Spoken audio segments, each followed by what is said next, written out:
Alright guys, well, would it appear if we missed the pistol round. Now, it is apparent that Fnatic have a couple mag 10s. They're getting their Biggie Smalls game on, which is what I like to see. But it is forced by time, and this is something of an expert situation for G2. You say disadvantage? Well, I say it's G2. And we do have aizy just creeping amongst the smoke there. What a creeper. And look at that. He will find the frag as well, although we didn't see it on the camera.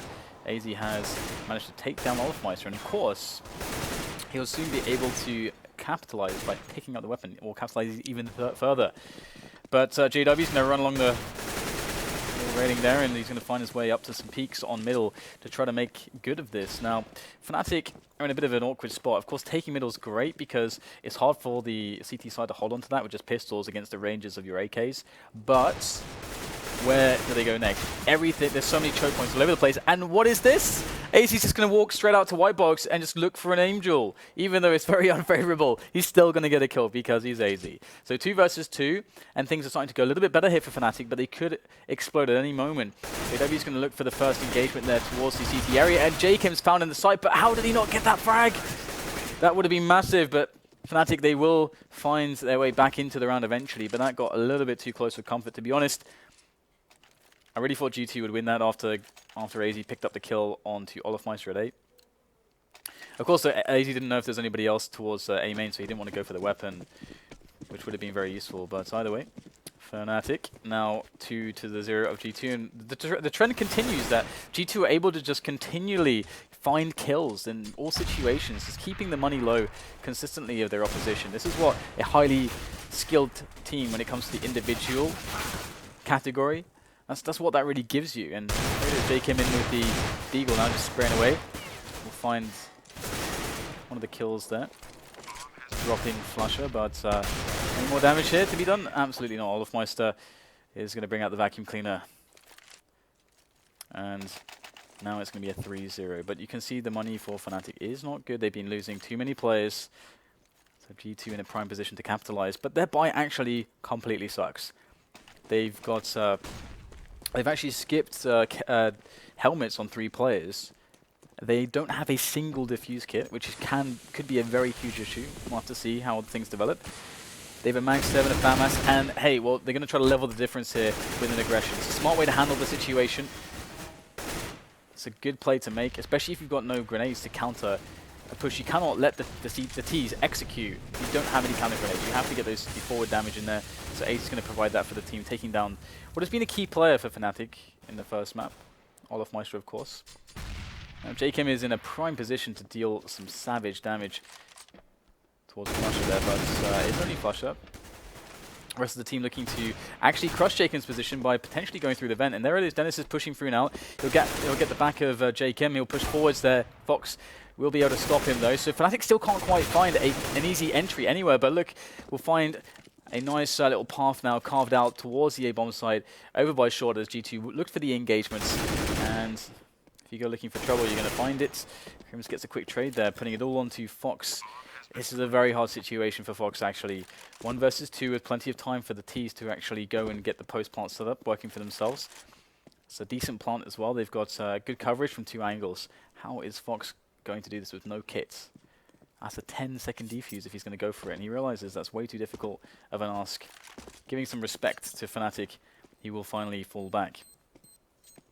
Fnatic looking quite dominant still, although they did lose 3 players, which means they're actually going to be losing money here. So they'll get like $3,500 from each from winning the round with a bomb explosion, but bomb detonation. However, losing 3 players, if you average the buy to be around 5k for each of those players, including the Kevlar, the helmet, the rifle, and all the nades, you're looking at about 15k there, something like that. And that's what they would have made as a team from that round. So they didn't gain any money from that round due to the fact that G2 did so much damage. You really need to have, to be consistently gaining money, you need to lose 2 players or less to build that economy. And we'll have Fnatic now moving in through B storage. There are 3 players here for G2 with this this buy of theirs. It's all right, aizy. Just that could use some WD-40. I agree. push finally coming in here, but the danger lurks at every corner. Maikelele is going to find his way around, and he can't find a quick frag. He will finally get one, but Fnatic have players in place to get the trade kills, and now it's going to be 2 versus 2. So this is, once again, I honestly don't know how G2 are finding so many kills, to be honest, in all of these rounds. Nice tap action there from KRIMZ, very precise indeed. But 5-0, and again you can see that the economy is going to be strained here for Fnatic. It's very similar to the first map, but triple AWP! What is this? What are G2 doing? This is going to be interesting. I'm curious how they're going to play this one. You've got 3 AWPs on cash. What are you going to do with it? Of course, you can actually play an AWP on middle and B and A. Probably multiple AWPs from all of these positions. So let's look. Fox, aizy, Maikelele. There's the fast push from Fox and B Storage. It's a bit of a specialty for him. aizy's looking at the frag in middle, but he's just barely going to whiff that one as olofmeister toys with his position. And now another AWP has been known, but they still don't know about Maikelele. He's actually guarding the A bomb site. So they indeed did put one AWP to either side, A, B, and middle. And Fnatic now are going to start to huddle up into the A main area, looking for the push onto A. Important frag there from olofmeister in middle to start forcing players to actually try to turn their attention there. And olofmeister is going to find another kill. aizy goes 1 versus 1 against him, and that's not going to work out for G2. 2 versus 3 on this retake. Quite chaotic at this point, but Fnatic have finally found themselves into the A side. The bomb is down in A main. They will collect that one, and it looks like they'll also go aggressively for some of the frags, putting jkaem alone at this stage. So another dominant display. And one thing to note as well from Fnatic is they're a team now that have started to pick T side on a lot of maps, and Cache is actually one of them as well. Cache is typically a map that has been known as CT sided, especially when it came out. It was something around a 10-5, very CT sided in that sense. And teams really figured it out, and we started to see much closer results. But it was always just slightly CT sided. But as we can see, Fnatic lately have decided to re-innovate the map, and they are consistently getting insanely strong T-halves on Cache. It's really working out. So Deagle's in play for G2. And Fnatic are starting to build the money now. So it's again just a mirror of the first map in that sense. Even though the sides are switched around, Fnatic, they lose a lot of money early on, but they slowly grind it out. And here it is, a bit of a mid-play coming in from Fnatic again. Their mid-takes are looking quite nice. Maikelele is hiding around the smoke there, managed to catch the back of KRIMZ, but still there is a torrent of Swedish players making their way up onto the bomb site. And that's going to be that. So again, 2 frags from G2. But as we can see, Fnatic now starting to look a little bit more comfortable on the money. And this time G2 not going to be quite as crazy. We won't see 3 AWPs, but we will see 2. Fox is definitely highly adept at AWPing towards B storage. A master of that. The combination of Fox and jkaem on the B side of this map is art. To be honest, it's gorgeous to watch the displays that they can show. Fox is going to pick off olofmeister once again, showing his extreme consistency there in B storage. So Fnatic losing 1 player, and I mean, they opened this up with a strategy where they're saying, okay, we're going to go for the defaults, spread everybody out, look for picks. And once again, aizy's going to go aggressive in A main, so trying to take the action there. Despite the fact that G2 got an opening frag onto Fox, aizy went aggressive there. So I think a lot of people would disagree with that sort of a play, as you know, aizy's risking your advantage, essentially. But it has been remedied as there was a trade frag in play. Now G2 have that 4 versus 3. Fnatic are forced to go to a bomb site for a play, and it's going to be the A bomb site. Maikelele looking to go close here with the AWP behind the smoke, as jkaem will find a kill into middle, and things not looking good here for Fnatic. They haven't got much to work with at this point, and jkaem's going to thin them out just to 1 player now. flusha is coming in, the new look in-game leader for the team, but this is a tall order, and flusha is not going to be able to fulfill it. 7-1, so G2 will finally get that round that they needed. And they didn't lose too many players. They did I just see an AUG? Alright, so Maikelele just dropped an AUG to MUTiRiS. Interesting. I don't often see the AUG in play, to be honest. But yeah, again, this is actually very similar to the first half still, because Fnatic are in this position where they can just money screw G2 just by winning this round. So let's see if they're able to do so. They might give him a bit more respect to Fox now, who's AWPing B storage. We won't see a direct challenge. There will be cover of smoke. So Fox will not be able to see what is happening behind those smokes into B storage. KRIMZ much more wary of the aggressive play that we saw from aizy previously on A main. Fnatic adjusting their play at the moment. And looks like they may just go for a straight up execute into the site. They're not really playing picking sort of positions. They're just going to go for the push potentially. They will lose a player in middle. olofmeister will be able to trade into the short area by the toxic barrels as MUTiRiS goes up the ladder looking for the return frag. But olofmeister's still there and players are dying all around MUTiRiS here. He will find eventually a kill, but it's not going to be enough as the Fnatic machine, the engine, the locomotive, finds its way straight into that A-bomb site, planting the bomb and finishing off the final player. He was the remainder of the defense in jkaem. G2 indeed again losing that key round that could actually keep them in this. Fnatic looking at a very fast shutout of G2. This is really looking terrible right now. I mean, of course you have to give it to G2. They are playing with a stand-in. MUTiRiS is the Portuguese comrade of Fox, standing in for Rain, who typically leads the team, although he does so reluctantly. And once again, the Fnatic machine will grind up G2 on the bomb sites, as we see KRIMZ planting at the corner there. So another round for Fnatic. This one looks very clean as well. G2 not able to consistently get the damage in towards the latter half of the first, or the latter half of the first half, as Fnatic slowly but surely tear them limb from limb. And the G2 side is being picked asunder at this point. And what will they look to do? They've tried a lot of things. They tried the triple AWP, they tried the double AWP.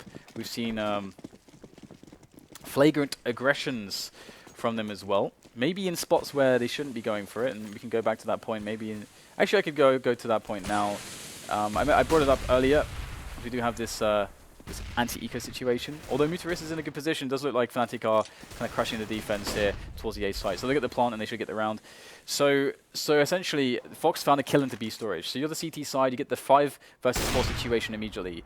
Most CT sides would say, okay, with this advantage, 5 versus 4, we're going to take this advantage and have that now as a guarantee. We're not going to try to gamble this advantage because we know we have it right now. It's tangible.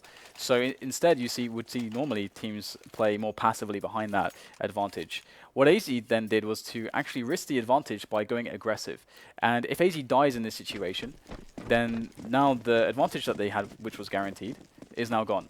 And essentially, that's kind of what happened because they got a trade, and that does change things a lot. But anyway, moving more into the rounds again, we have the buys in and an aggressive mid play coming in from G2. And having seen Fnatic go for these executes, this is actually quite smart. And so far, Maikelele is actually going to get a frag, although olofmeister not giving a damn, straight through the smoke with the Tech 9 is going to finish off both players. And within a matter of 10 seconds, there is nothing left. G2 have been wiped out. 11-1, and Fnatic are looking even better than they were on the first map. I can barely believe it, to be honest. They have been coming into form, and to be honest, they did go for a transitional phase, losing Pronax. They're one of the most legendary in-game leaders of CS:GO in general, and gaining a very highly skilled player in Dennis. But then flusha, who was at points contending for the best player in the world title, the lurker of the team, got put onto the role of in-game leader, and that did cripple his play for a while, but it does seem to be that Fnatic are finding their stride with their new setup, slowly but surely, and especially coming off of their tournament win recently. So we will have another round shutouts here by Fnatic. So this is looking like a very fast best of 3 indeed. This is just pure dominance from the Swedish side. So G2, they've I don't even know if G2 have any morale at this point, to be honest. They've won one single round. They've got an auto shotgun on aizy, 2 humps in play. Let's see what they can do with it. aizy's close with the auto shotty. Maybe he can make some magic. Maybe he can bag some pheasants with that thing. Just waiting patiently, but they've been played the fools because already Fnatic have just rolled straight into that A-bomb site, completely circumventing the aggression of G2 in middle. So it's a good look here for the Swedish side once again as smokes go down. They haven't planted the bomb, and the CTs are quick on the approach, but they are getting discarded just as rapidly as they appear. And we'll get a spray down from JW. They're not going to quite find its mark, but jkaem, moving amongst the smoke, the great container and the forklift, is going to find another kill. giving maybe just a slight chance here for jkaem, but he's on 12 HP. He'll be finished off by Dennis, and another round will be claimed by Fnatic. And it's hard to add too much in the way of strategical analysis in all of these rounds. They're incredibly fast, and G2 are kind of just playing a bit nuts, to be honest. And Fnatic are also playing with that respect, and have been, I think, for quite some time. You can normally feel it against your opponent, actually, as to whether they're playing normally or if they're playing a little bit scared, or if you're feeling really good. Sometimes you can adjust your play based on certain factors like that. In professional play, it becomes a very interesting and nuanced part of gameplay, interpreting that sort of thing. But it comes with a lot of experience, and well, G2 are certainly broken in every department, it would seem, as Fnatic are looking to close this one out, even potentially 16-1. G2 only got a mere 2 rounds on Mirage. On Cash, could it be just a mere single round? This might be, I think, the fastest best of 3 I've casted for quite some time. If I'm not mistaken, how long is this? How long has this taken? It's just my clock reads 9:10. We've only been live for an hour, and we've almost already done 2 matches. This is unbelievable. Well, alrighty then. I won't pretend as if G2 have much of a chance to win this one, because frankly, it is not too likely. This is cool though. The reason why you go door is because if the team plays an A retake, the CT side plays A retake, they won't hear the team opening the door, so you get a fast plant. But again, Fnatic actually have the perfect counterplay, which is beautiful. Great cognizance of the metagame from Fnatic, and all the knife comes out, and there you go. 15-1, Fnatic win the pistol round. And well, it's almost time to go home, boys and girls, because Fnatic are very likely going to take this 16-1. jkaem says, don't smoke middle. I guess so. He's asking Fnatic to allow their mid rush to have a chance here. And they'll smoke middle, of course, and promptly throw all the nades in there. Wrecked jkaem. And there you go, JW up in the faces as well with the imp. And there you go, 16-1. It's 9:10. We started this map about 10 minutes ago, and it's already over.